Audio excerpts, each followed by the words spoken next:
Hello students. तो आज की इस वीडियो में आपका स्वागत है। आज हम आपको यूपी बोर्ड हाई स्कूल यानी कक्षा 10 के विद्यार्थियों के लिए जो लेसन थर्ड द गंगा है उस लेसन की व्याख्या करेंगे। और जो प्रोज में है, प्रोज से गद्य से लेसन 3 यानी कि चैप्टर 3 द गंगा, जिसको लिखा है जवाहरलाल नेहरू ने। तो देखिए, ये आपका लेसन 3 द गंगा जिसे लिखा है जवाहरलाल नेहरू ने, इनका जन्म 1889 ईस्वी में हुआ था और 1964 ईस्वी में इनकी मृत्यु हो गई थी। अब यहाँ पर लिखा है अबाउट द ऑथर यानी कि लेखक के बारे में। तो लेखक जो जवाहरलाल नेहरू हैं, पंडित जवाहरलाल नेहरू, जैसा कि हम सभी लोगों को मालूम होगा, ये हमारे भारत के प्रथम प्रधानमंत्री थे और इन्हें जो है आधुनिक भारत का निर्माता भी कहा जाता है। He is called the founder of modern India. और ये बहुत ही योग्य एक जो है पॉलिटिशियन थे, राजनीतिज्ञ थे। और इनकी एक पुस्तक जो बहुत ही शानदार है, जिसको पूरा वर्ल्ड वाइड है, पूरे वर्ल्ड में, पूरे संसार में फेमस है, जिसका नाम डिस्कवरी ऑफ इंडिया। और इस किताब को इन्होंने 1946 ईस्वी में लिखा था। और दूसरी किताबें हैं ग्लिम्स ऑफ वर्ल्ड हिस्ट्री, जो 1934 ईस्वी में इन्होंने लिखा, जिसमें डिस्कवरी ऑफ इंडिया सचमुच में बहुत ही ज़्यादा फेमस है। और पंडित जवाहरलाल नेहरू हमारे देश के प्रथम प्रधानमंत्री, जिन्होंने गंगा के बारे में, गंगा जो ये चैप्टर है, इस चैप्टर के बारे में या इस चैप्टर के माध्यम से वह अपनी एक प्रार्थना देशवासियों से करना चाहते हैं। देखिए, ये जो टेक्स्ट बुक है, जो आपका लेसन है, इसमें वह केवल एक अपनी इच्छा को जाहिर करते हैं। एक जो है इच्छा पत्र है, उसके बारे में इन्होंने लिखा है। अर्थात इनका कहना है कि जब इनकी मौत हो जाए, मृत्यु हो जाए, तो मृत्यु के बाद इनकी इच्छाएं क्या हैं, कि इनके शरीर के साथ क्या किया जाए। तो एक तरह से आप ये कह सकते हैं, this is a kind of testament and will. यह एक प्रकार का टेस्टामेंट यानी वसीयतनामा है या इच्छा पत्र है। This is a kind of letter of the wishes. यह एक इच्छा पत्र है और जिससे यह स्पष्ट होगा कि जवाहरलाल नेहरू क्या चाहते थे। तो आइए अब हम देखते हैं लेसन के बारे में। तो पहला इसमें इन्होंने जो पहला आपका पैराग्राफ है, अब इस पैराग्राफ को आप देखिए, जिसमें इन्होंने लिखा है, I have received so much love and affection from Indian people that nothing that I can do. मुझे भारतीय लोगों के द्वारा इतना प्रेम और स्नेह मिल चुका है। I have received so much love and affection from the Indian people. तो मुझे भारतीय लोगों के द्वारा इतना प्रेम और अफेक्शन यानी कि स्नेह मिल चुका है। That nothing that I can do, कि कोई भी ऐसी चीज़ है कि जो मैं इसके बारे में कर सकूं, कैन रीपे, अथवा इसकी अदायगी कर सकूं, even a small fraction of it, इसका मैं थोड़ा सा अंश भी अदायगी नहीं कर सकता। पंडित जवाहरलाल नेहरू का कहना है कि भारत के लोगों के द्वारा जितना असीम प्रेम इनको मिला हुआ है, उसका एक थोड़ा सा भी अदायगी नहीं कर सकते। And indeed there can be no repayment of so precious thing as affection. और सचमुच में प्रेम जैसा या स्नेह जैसा कीमती चीज़ों की अदायगी भी तो संभव नहीं है। Many people have been admired, कई लोगों का प्रशंसा किया जा चुका है। सम हैव बीन रिवर्ड, और कई कुछ लोगों का सम्मान भी दिया जा चुका है। But the affection of all classes of Indian people, लेकिन हर प्रकार के भारतीय लोगों के द्वारा, समस्त प्रकार की जातियों जो भारत में रहती हैं, जातियों के द्वारा जो मुझे प्रेम या स्नेह मिल चुका है, has come to me in such abundant measure, वो इतना ज़्यादा संख्या में या मात्रा में मेरे पास आ चुका है, इतना ज़्यादा मिल चुका है, that I have been overwhelmed by it, कि मैं इससे बहुत ही ज़्यादा गदगद हूँ। I can only express the hope, अब तो मैं केवल यही उम्मीद कर सकता हूँ, that in the remaining years, कि जो बाकी के साल जीवित मैं रहूँगा, आई में लिव, जो मैं जीवित रहूँगा, I shall not be unworthy of my people and their affection, तो मैं अपने भारतीय लोगों के प्रेम और उनके स्नेह के अयोग्य नहीं रहूँगा। अर्थात जो इतने वर्षों तक हमें लोगों ने प्रेम और स्नेह दिया है, तो मैं उम्मीद करता हूँ कि और भी जो दिन मैं जीवित रहूँगा उसमें हमको उनका प्रेम और स्नेह मिलता रहेगा। तो सबसे पहले पैराग्राफ में इन्होंने जो है देशवासियों को संबोधित करते हुए लिखा है। अब आइए दूसरा पैराग्राफ में क्या कहते हैं। To my innumerable comrades and colleagues, जितने हमारे और भी असंख्य मित्र और सहयोगी या सहकर्मी लोग हैं, कॉमरेड्स माने सहयोगी, कॉलीग्स माने सहकर्मी लोग हैं, I owe an ever deeper depth of gratitude, मैं इनका और भी ज़्यादा ऋणी हूँ। We have been joint partners in great undertakings, हम सभी लोग साथ साथ मिलकर के बड़े से बड़े कारनामों में भागीदारी निभाए हैं। And have shared the times and sorrows which inevitably company them, और जबकि हम सभी लोगों ने साथ साथ मिलकर के देश में आई हुई जो भी मुसीबतें आई हैं अथवा जिस भी तरह के हमारे जीत यानी जय अथवा पराजय की बात हुई है, समान रूप से साथ साथ हम लोगों ने एक दूसरे का साथ निभाया है, तो उनके लिए भी मैं बहुत ज़्यादा ऋणी हूँ। I owe an even deeper depth, उनका मैं और भी ज़्यादा ऋणी हूँ। अब इतना पहले पैराग्राफ में इन्होंने पूरे देशवासियों को संबोधित किया। दूसरे पैराग्राफ में इन्होंने अपने सहयोगियों और असंख्य प्रकार के जो सहयोगी और कर्मचारी थे, ऑफिशियल्स थे, उनका इन्होंने संबोधन किया और अपना ग्रेटिट्यूड बताया, यानी कि अपना आभार व्यक्त किया। अब आइए नेक्स्ट आगे देखते हैं। अब आगे जवाहरलाल नेहरू कहते हैं कि व्हेन आई डाई, जब मैं मर जाऊं, यानी कि जब मेरी मौत हो जाए, तो I should like my body be cremated, अगर मेरी मौत हो जाए तो मैं चाहूँगा कि मेरे शरीर को जलाया जाए। Should be body be cremated माने जलाया जाए।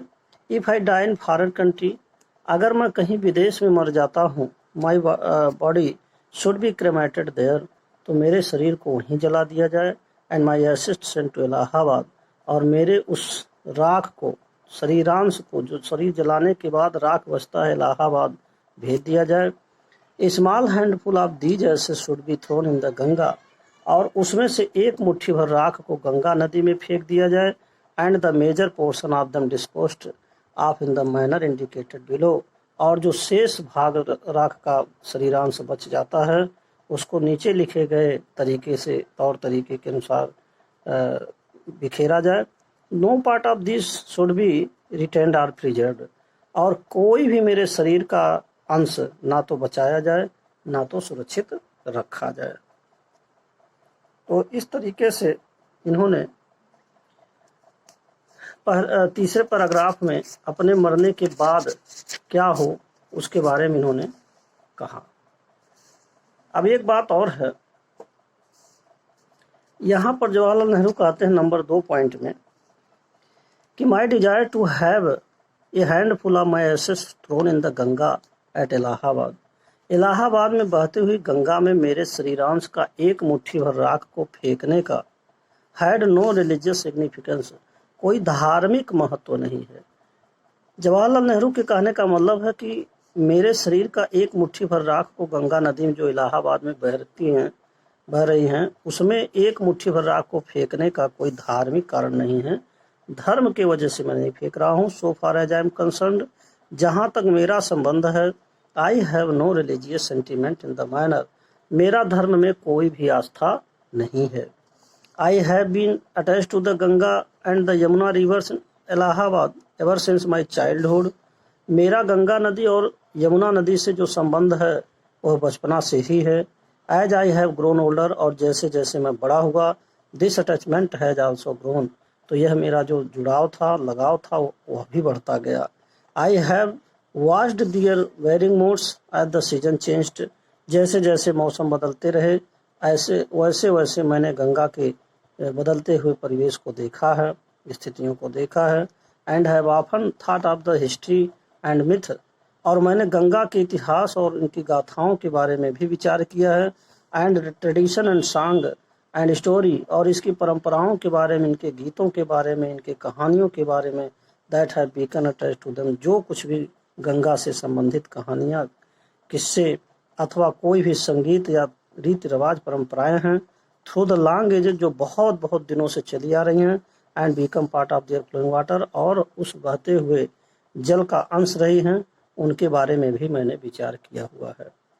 तो ये था आपका दूसरा पैराग्राफ। अब आते हैं तीसरे पैराग्राफ में। तो जो तीसरा पैराग्राफ है, अब आप इनको देखिए। The Ganga specially the river of India. जहाँ तक गंगा का सवाल है, गंगा मुख्य रूप से भारत की नदी है, विशेष प्रकार से भारत की नदी है। बिलव्ड ऑफ हर पीपल, यहाँ के लोगों की सबसे प्रिय नदी है। Round which are intertwined her racial memories, और जिसके चारों तरफ इसकी जो जातियाँ हैं उसकी स्मृतियाँ छाई हुई हैं। कहने का मतलब गंगा से समस्त प्रकार की जातियों का संबंध है। ऐसा नहीं है कि गंगा का किसी विशेष एक ही प्रकार की जाति से संबंध हो। होप्स एंड फियर्स, इसकी जो आशाएं हैं, इनके जो भय हैं। हर सॉन्ग्स ऑफ टाइम्स, और इनके जो विजय गीत हैं। हर विक्ट्रीज, और इनका जो विजय है, जय है। एंड हर डिफीट्स, और इनके जो पराजय हैं। ये सब के सब समस्त प्रकार की जातियों से संबंधित हैं, ना कि वह केवल किसी एक विशेष जाति से संबंध रखता है। कहने का मतलब यह है, लेखक के कहने का अभिप्राय है कि गंगा का संबंध भारत में रहने वाले समस्त प्रकार की जातियों से है, और उनकी समस्त प्रकार की जातियों के प्रति उनकी आशाएं हैं, उनके भय हैं, जय हैं, पराजय हैं, ना कि केवल विशेष एक जाति से। She has been symbol of India's age long culture and civilization. Ganga हमारे बहुत ही प्राचीनतम धर्म, संस्कृति और सभ्यता की प्रतीक रही हैं। एवर चेंजिंग, हमेशा बदलती रहती हैं। एवर फ्लोइंग, हमेशा बहती रहती हैं। And yet ever the same Ganga, और इसके बावजूद भी गंगा एक बनी रहती हैं। हमेशा बदलती रहती हैं, हमेशा जो है उनमें बदलाव होता है, उनका पानी बहता रहता है, इसके बावजूद भी गंगा हमेशा एक बनी रहती हैं। She reminds me of the snow capped peak, और गंगा मुझे हिमालय पर्वत की, जो बर्फ से अनाच्छादित हिमालय पर्वत की चोटियां हैं। And the deep valleys of the Himalaya, और हिमालय पर्वत की जो गहरी घाटियां हैं उनकी याद दिलाती हैं। Which I have loved so much, जिसको मैंने बहुत ज़्यादा प्रेम किया है। And of the rich and vast plains below, और जिसके समृद्धशाली क्षेत्रों में, यानी जहाँ पर समृद्धशाली एंड वास्ट और विशालकाय नीचे तराई क्षेत्रों में, where my life work and work have been cast, जहाँ मेरा जीवन और मेरे कार्य सुदृढ़ हुए हैं, उसको भी मैंने बहुत प्रेम किया है। तो ये था तीसरा पैराग्राफ। अब हम देखते हैं चौथा paragraph, smiling and dancing in the morning sunlight. अब यहाँ पर गंगा के बारे में, गंगा के महत्व को ये बताते हैं। तो आइए देखते हैं। Smiling and dancing in the morning sunlight, यानी कि सुबह के सूर्य के प्रकाश में मुस्कुराती और नाचती हुई Ganga. And dark and gloomy and full of mystery at the evening shadows fall, और जैसे ही सायंकाल होता है, सायंकाल के समय ये कुछ गहरा, कुछ उदासी ली हुई और रहस्यों से परिपूर्ण गंगा दिखती हैं। इन narrow slow and graceful stream in winter, एक बहुत ही दुबली पतली और सकरी और दुबली पतली तथा बहुत ही शानदार धारा बहने वाली, ठंडक के समय में एक दुबली पतली और सकरी धारा बहने वाली गंगा दिखती हैं। And a vast roaring thing during the monsoon, और जब मानसून का समय आता है, बारिश का समय आता है, तो एक बहुत ही विशालकाय चिक्खाड़ मचाने वाली अर्थात तेज गति से बहने वाली गंगा दिखती हैं। ब्रॉड बोजम्ड ऑलमोस्ट एट द सी, उस समय इनका ऐसे बहाव इनका इतना विस्तृत हो जाता है कि जैसे लगता है कोई समुद्र का वक्षस्थल हो। ब्रॉड बोजम्ड माने सीना हो। And with something of the power seas power to destroy, और ऐसे लगता है कि जैसे गंगा में वह शक्ति है जो समुद्र में है। The Ganga has been to me symbol and memory of past of India, Ganga मेरे लिए अतीत काल के, हमारे भारतीय अतीत काल के जो स्मृतियां हैं उसकी संकेत रही हैं। रनिंग इन टू प्रेजेंट, जो वर्तमान में ये गंगा बह रही हैं, and flowing on to the great ocean of the future, और मुझे आशा है कि आने वाले भविष्य में ये बहती हुई जो वर्तमान गंगा हैं, आने वाले भविष्य में एक समुद्र का रूप धारण करेंगी। कहने का मतलब यह है कि हमारे गंगा का जो महत्व है वह और ही बढ़ेगा, कम नहीं होगा। तो ये था चौथे पैराग्राफ की व्याख्या। अब आप पांचवा देखिए। एंड दो I have discarded much of past tradition and custom, अब चूंकि मैंने बहुत ज़्यादा अतीत काल के रीति और रवाजों को त्याग दिया है, हैव डिस्कार्डेड माने त्याग दिया है, एंड कस्टम रीति रिवाज को, ट्रेडिशन परंपराओं को त्याग दिया है, and an anxious that India should rid of herself all shackles, और मुझे इस बात की एंक्शस माने चिंता भी है कि भारत अपने आप में सभी प्रकार के बंधनों से मुक्त हो जाए, दैट बाइंड एंड कंस्ट्रेन हर, जो यह भारत के लोगों को बांधी हुई है और सिकोड़ी हुई है, एंड डिवाइड हर पीपल, और यहाँ के लोगों को बांट दी है, and suppress war number of them, और उसमें से तमाम विशालकाय संख्या में लोगों को दबा दी है। तो मैं चाहता हूँ कि भारत के समस्त लोग, जिस तरीके से मैंने रीति रिवाज परंपराओं को त्याग दिया है, हमारे भारत के सभी लोग हर प्रकार के बंधनों को त्याग दें, and prevent the free development of the body and the spirit, और जिससे कि सभी लोगों का आत्मिक और जो शारीरिक विकास है वह अवरुद्ध हो गया है। तो मैं चाहता हूं कि सब के सब लोग किसी भी तरह के बंधनों को पहले त्याग दें, बंधन न रह जाए। दो आई सी काल दिस, यद्यप मैं ये सारी बात जानता हूँ और इसके बावजूद यट माने इसके बावजूद भी I do not wish to cut myself off from the past completely, और इसके बावजूद भी ना जाने क्यों मैं अपने आप को अतीत काल से इसे छुड़ा नहीं पाता। And I am proud of the great inheritance that has been, मैं अपने उस महान विरासत पर गर्व करता हूँ जो मेरी विरासत आज तक बनी हुई है, एंड इज आवर्स, और वो अभी भी है और हम लोगों की है, एंड आई एम एंक्शस और कॉन्शियस, और मुझे इस बात के लिए जागरूकता भी है दैट कि I too like all of us, मैं भी हम में से सभी लोगों की तरह, I am a link in unbroken chain, मैं भी इस बिना टूटी हुई श्रृंखला का एकमात्र कड़ी हूँ, which goes back to the dawn of history in the immemorial past of India, और जो कि हमारे उस जो है अविस्मरणीय जो अतीत काल का भारत है उसके इतिहास का प्रभात काल है जो वहाँ तक वापस ले जाता है। दैट, अब देखिए यहाँ कहने का अभिप्राय क्या है, कवि लेखक के कहने का मतलब है कि जवाहरलाल नेहरू कहते हैं कि मैं भी आखिर भारतीय लोगों की तरह मैं भी तो एक भारतीय हूँ, एक कड़ी हूँ, इसलिए हजारों वर्षों से जो लोग परंपराओं को, रीति रिवाज को लेकर के चले आ रहे हैं, तो अतीत काल के जो हमारे अविस्मरणीय रीति रिवाज परंपराएं हैं उस श्रृंखला को मैं तोड़ना नहीं चाहता, जबकि मैं चाहता हूँ कि सभी प्रकार के रीति रिवाज परंपराएं त्याग दिए जाएं। That chain I would not break, लेकिन उस चैन को, उस श्रृंखला को मैं तोड़ना नहीं चाहता। फार, क्योंकि आई टीजर इट, मैंने इसे पिरोया है, and seek inspiration from it, और मैंने इससे प्रेरणा प्राप्त की है, and as witness of this desire of mine, और इसी मेरी इच्छा को साक्षी मानते हुए, and as my last homage to India's culture inheritance, और अपने भारतीय संस्कृति या विरासत के प्रति अपनी अंतिम श्रद्धांजलि, लास्ट होमेज माने अंतिम श्रद्धांजलि पेश करता हूँ या व्यक्त करता हूँ। फिर से देख लीजिए, witness of this desire of mine and as my last homage to India culture inheritance, अपने भारतीय संस्कृति के या विरासत के प्रति अपनी अंतिम श्रद्धांजलि मैं पेश करता हूँ।